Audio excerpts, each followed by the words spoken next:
Assalamualaikum warahmatullahi wabarakatuh. Allahumma sholli ala sayyidina Muhammad wa ala ali sayyidina Muhammad. Nasihat Ummu Salamah. Rasulullah Shallallahu Alaihi Wasallam kemudian bersabda, "Bangkitlah dan sembelihlah hewan kurban." Para sahabat saling pandang. Apa jadi Rasulullah Shallallahu Alaihi Wasallam menganggap bahwa mereka telah selesai berhaji? Bukankah mereka sama sekali belum bertawaf, bahkan sama sekali belum melihat Ka'bah? Namun Rasulullah Shallallahu Alaihi Wasallam mengulangi perintahnya sampai 3 kali. Tidak ada satupun sahabat yang beranjak. Semua diam termangu atau menunduk. Rasulullah Shallallahu Alaihi Wasallam memerhatikan wajah mereka. Bahkan Ali bin Abi Thalib dan Umar bin Khattab juga menolak. Dengan perasaan gundah, Rasulullah Shallallahu Alaihi Wasallam masuk ke dalam tenda Ummu Salamah. Diceritakannya semua kelakuan para sahabat kepada istrinya itu. Ummu Salamah mengerti betul betapa kecewanya Rasulullah Shallallahu Alaihi Wasallam. Kemudian Ummu Salamah mengajukan sebuah saran yang menunjukkan kecerdasan dan kebijaksanaannya, persis seperti yang dulu dilakukan oleh Khadijah untuk membangkitkan Rasulullah Shallallahu Alaihi Wasallam dalam masa-masa sulit penuh kegelapan. "Wahai Rasulullah, apakah engkau ingin mereka melaksanakan perintah itu?" tanya Ummu Salamah. "Keluarlah, tetapi jangan berbicara sepatah kata pun kepada salah seorang dari mereka. Sembelihlah ternak kurban Anda sendiri, lalu panggillah tukang cukur dan bercukurlah." Rasulullah Shallallahu Alaihi Wasallam kemudian keluar tanpa bicara sepatah kata pun. Dia melaksanakan saran dari Ummu Salamah. Setelah Rasulullah Shallallahu Alaihi Wasallam menyembelih kurban dan bercukur, segera saja para sahabat melakukan hal yang sama. Suasana yang tadinya murung penuh kebingungan, kini berubah menjadi ceria. Suara gembira para sahabat terdengar saat menyembelih kurban dan saling bergantian mencukur rambut. Sebagian ada yang mencukur rambut dan sebagian lagi hanya memangkas rambut. Rasulullah Shallallahu Alaihi Wasallam tersenyum dan bersyukur kepada Allah karena telah memberinya seorang istri yang begitu cerdas dan bijak. Semoga Allah melimpahkan rahmat kepada mereka yang mencukur rambut, doa Rasulullah Shallallahu Alaihi Wasallam. Sebagian orang yang mendengarnya jadi gelisah. Mereka pun bertanya, "Dan mereka yang berpangkas rambut, ya Rasulullah?" Para wanita mukminah, semoga Allah melimpahkan rahmat kepada mereka yang bercukur rambut, doa Rasulullah lagi. Para sahabat masih gelisah. Mereka bertanya lagi, "Dan mereka yang berpangkas rambut, ya Rasulullah?"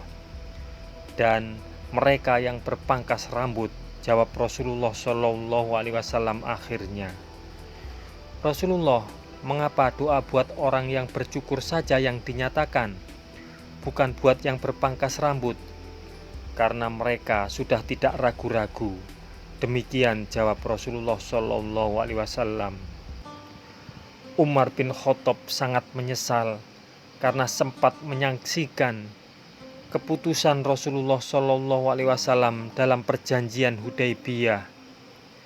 Apalagi setelah itu Rasulullah Shallallahu Alaihi Wasallam membacakan surat Al-Fath yang menegaskan bahwa dalam perjanjian itu Allah Subhanahu wa Ta'ala telah memberi kemenangan yang nyata.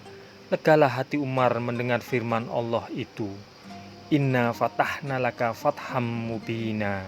Sesungguhnya kami telah memberikan kepadamu kemenangan yang nyata.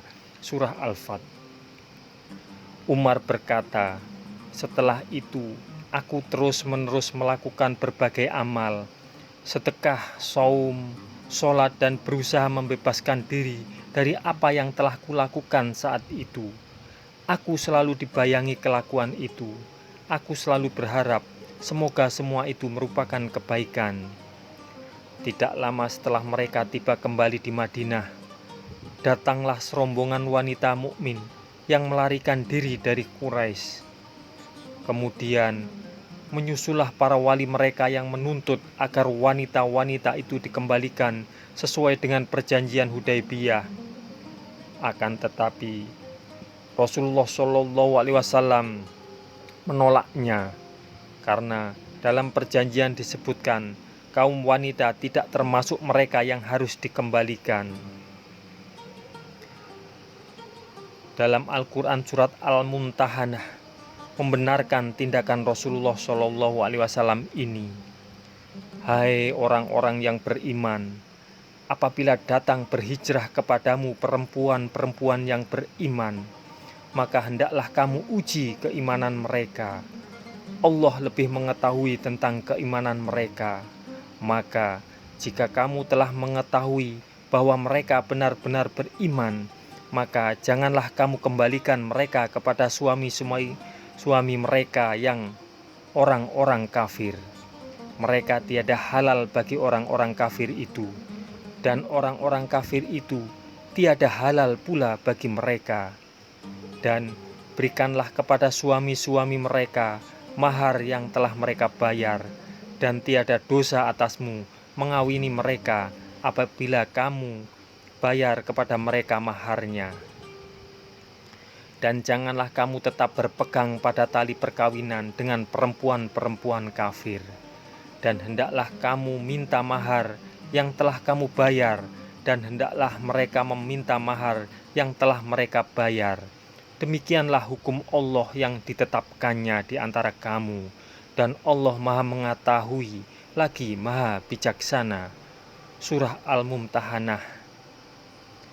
Dalam surat yang sama pula, Allah memerintahkan Rasulullah Shallallahu Alaihi Wasallam untuk mengatakan janji setia kepada para mukminah itu. Mereka harus berjanji tidak menyekutukan Allah dengan sesuatu pun, tidak berzina, tidak membunuh anak-anaknya, tidak berbuat dusta, dan tidak akan mendurhakai Rasulullah Shallallahu Alaihi Wasallam.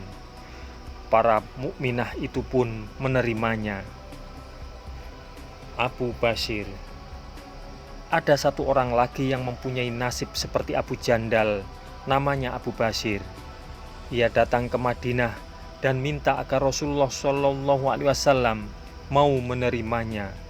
Namun belum lama ia menikmati hidup sebagai muslim yang merdeka di Madinah, datanglah surat dari Al-Azhar bin Auf dan Ahnas bin Syarik yang ditujukan kepada Rasulullah Shallallahu Alaihi Wasallam, yakni meminta agar Abu Basir dikembalikan. Surah itu dibawa oleh seorang laki-laki dari Bani Amir yang disertai seorang budak. Abu Basir, sabda Rasulullah Shallallahu Alaihi Wasallam, "Kita telah membuat perjanjian dengan pihak mereka seperti yang sudah kau ketahui. Pengkhianatan menurut agama kita tidak dibenarkan. Semoga Allah membuat engkau dan orang-orang Islam yang ditindas bersamamu memperoleh kelapangan dan jalan keluar. Pulanglah engkau kembali ke dalam lingkungan masyarakatmu." "Rasulullah," kata Abu Basir, "saya akan dikembalikan kepada orang-orang musyrik yang akan menyiksa saya karena agama saya ini." Namun Rasulullah Shallallahu Alaihi Wasallam mengulangi kata-kata beliau tadi. Akhirnya Abu Basir pun dibawa oleh kedua orang tadi. Di Julhu Ulaifah, belum jauh dari Madinah, mereka beristirahat dan makan kurma. Abu Basir berkata kepada orang dari Bani Amir, "Demi Allah, aku ingin sekali melihat pedangmu yang bagus itu, hai Fulan." Tanpa curiga, utusan Quraisy itu menghunuskan pedang dan memperlihatkannya kepada Abu Basir sambil berkata, "Boleh, demi Allah memang ini adalah benda yang bagus. Ya sudah cukup kenyang malang melintang bersamaku." Tolong perlihatkan kepadaku, aku ingin melihat dan memeriksanya, kata Abu Basir. Begitu pedang itu ada di tangannya, Abu Basir menusukkannya ke utusan Quraisy itu sampai meninggal dunia. Seketika itu juga budak yang menyertai mereka berlari ke Madinah sambil berteriak-teriak. Budak itu terus berlari memasuki masjid. Melihat kehadirannya, Rasulullah Shallallahu Alaihi Wasallam bersabda, "Sepertinya orang itu sedang ketakutan." Budak itu berlari ke hadapan Rasulullah Shallallahu Alaihi Wasallam sambil berkata, "Teman Tuhan membunuh teman saya pun agaknya akan dibunuhnya pula." Semoga kisah ini bermanfaat untuk kita semua. Wassalamualaikum warahmatullahi wabarakatuh. Mudah-mudahan kelak kita akan mendapatkan syafaat dari Nabi besar Muhammad Sallallahu Alaihi Wasallam. Amin, amin, amin ya Rabbal Alamin.